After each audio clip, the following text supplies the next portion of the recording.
Aujourd'hui, jour J de la sortie définitive de la Confédération des États du Sahel de la CEDEAO, selon les textes de l'institution, les quotidiens reviennent sur les enjeux de cette décision historique de retrait. Les journaux donnent également leur lecture sur les principes d'un espace confédéral solide. La lecture croisée des journaux dans ce commentaire de Bienvenue Tamsa. Ouagadougou, comme aujourd'hui au Faso l'imaginait, a des allures d'une capitale chômée et payée ce 28 janvier. Une ville en effervescence à l'appel des acteurs de la veille citoyenne a manifesté à la veille du divorce officiel de l'AES d'avec la CEDEAO, souligne ce quotidien.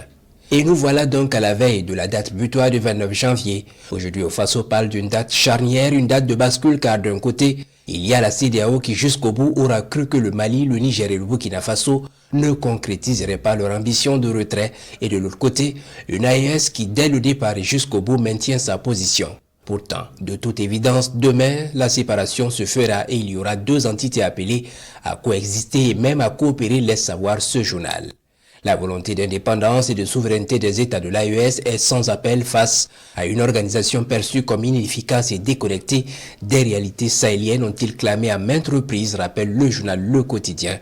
Et l'Express du Faso de préciser que les chefs d'État du Burkina Faso, du Mali et du Niger ont engagé leur peuple dans un processus, non pas seulement de mode parce qu'il s'agit de panafricanisme. Ce quotidien nous renvoie à un processus historique censé conditionner l'avenir des générations futures. À ce titre, poursuit l'Express, les mots indépendance, souveraineté et dignité ne doivent pas rester de simples éléments de langage, ils doivent, insiste-t-il, faire partie intégrante des comportements de tous les jours des citoyens de l'espace AES en construction.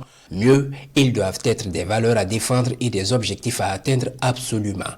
L'AES, dont la première force visible est sa jeunesse éprise de souveraineté absolue, doit prouver au reste du monde qu'elle a eu raison de se retirer de la CEDEAO, martèle Sidoya, invitant alors les populations du nouvel espace à s'armer de courage afin de renforcer leur résilience et relever le défi de la sécurité et de la souveraineté alimentaire et nutritionnelle, et cela sans perdre de vue les autres aspects de la vie.